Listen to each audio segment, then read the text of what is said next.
Well, now that you understand what objects, properties, methods, and events are, let's take a look at the Object Browser, a tool that helps us to learn about objects, their properties, methods, and events. We're going to open up a database that ships on your sample code CD in order to take a look at the Object Browser tool. I'm going to click Open, and I've placed the files that we're going to be working with on my D drive in a folder called Keystone. So I'm going to go to D Keystone, and I'm going to go to the Application Developer Level 4 folder, and I'm going to open a database called CHAP7EX. So here we are within that database. I now want to utilize the Object Browser, but the Object Browser is a tool that's only available through the Visual Basic environment. It's not available through the standard application environment. In order to get to the Visual Basic environment, probably the simplest way for me to get there is to click the Code tool on the toolbar. So I'm going to go ahead and click the Code tool, which will take me to the VBE, or Visual Basic environment. Once I'm there, a toolbar appears, and on that toolbar right here, I have the Object Browser tool. Now you can invoke the Object Browser by clicking the Object Browser tool, by hitting your F2 function key, or by using the View menu to select Object Browser. Regardless of how you open the Object Browser, it opens up as a window, and it contains various components. The first component, the most important one, is the project or library that you want to view. If I use this drop-down right here, we can see that I can look at Access itself, I can look at my database, at the Data Access Object Library because I've referenced it, at a standard OLE library, a VBA library, or a VB Interactive Development Environment library.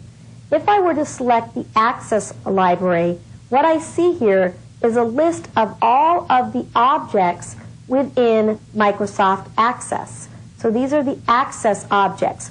For example, remember we looked at all forms? Well, if I click all forms, we can see that all forms know what application they're part of. We can look at the count, the item, and the parent. If I were to click count, it says it's a property, and it's a read-only property, and it's a member of the all forms collection of the Access application object. If I wanted to learn more about this property, I can click the question mark, help, and I'm taken immediately to help, and we can learn about the count property, which applies to other things besides the all forms collection. And in fact, if I click applies to, we can see all the different things that the count property applies to just within Microsoft Access. Now I'm going to click cancel. I'm going to go ahead and minimize help, and I'm going to bring back up the VBE by maximizing it. So we're looking at Access, and we can scroll down, and we can reference any Access object, such as the do command object. And over on the right-hand side, we see all of the members. Now notice if we look at the do command object, all of these green symbols appear next to the member. The green, as I call it, flying eraser, is used to designate that all of these are methods of the do command object. So all of these are methods. They're actions that can be taken upon the do command object. On the other hand, if I look at the combo box object, notice that we have the property sheet icon. The add:"member" is a property of the combo box object. The after update, notice, has a lightning bolt. This indicates that this is an event of that object. So we actually have three different symbols. We have the property symbol, we have the event symbol, and then we have the method symbol. And here's an example of a method of our combo box object. So what you can do is select your library. Once you've selected your library, you select a particular object, and you can see all of the properties, methods, and events that are associated with that object. If you right-click within the list of members, you can group members. If you group members, you're going to see the properties first. Then you're going to see, after the properties, notice lots of properties for a form object. Then you're going to see any methods associated with that object. And then you're going to see any events associated with that object. Once again, you could click an object property or method. You can find out a little bit more about it, any parameters it deals with, and then you can click the question mark to get help on dealing with that particular property, method, or event of the object. Once again, I'm going to minimize help, and we're back in the VBE. Now what's really cool is, watch what happens if I select my database, CHAP7EX. Notice that on the left-hand side, we can see all the components or classes within my database, each specific form and each module. Notice that if I click a module, we have a couple of properties which are actually variables within that module, and we have methods, which are subroutines or functions within the module. If I were to click BAS Hello, and then I were to double-click Say Hello, watch what happens. I'm actually taken to that subroutine within my module, BAS Hello. Notice we have two variables, a private and a public. We also have subroutines, say goodbye, say hello, and call public form proc. If I go back to the object browser, notice that there's our two variables, and here's our three subroutines or functions. If I click BAS Utils, this does not have any public variables, or actually any public or private variables, but it has 5 different functions or subroutines. Again, double-click one of them, and I'm taken right to that subroutine or function.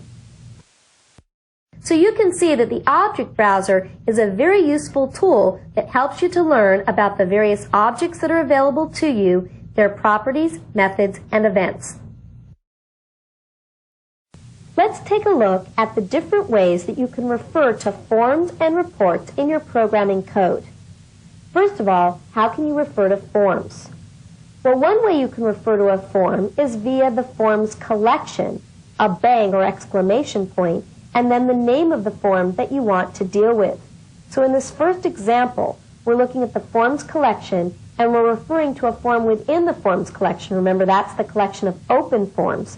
We're referring to a form called FRM projects. If FRM projects is not open, this line of code would render an error. Another way to refer to a form is also via the forms collection, but what you do is you then refer to the name of the form, and in this case, it's within quotes. So it's specifically going to refer to a form with the name FRM projects. One of the nice things about referring to a form in this way is that if you were to leave out the quotes, what would happen is that VBA would look for a variable named FRM projects, and it would substitute whatever was contained within that variable into our form name, so that we would refer to forms, and then whatever is stored, whatever text is stored within FRM projects, the variable. Remember, you would leave out the quotes in order to do that. The final way that you can utilize the forms collection to refer to a form is with an ordinal.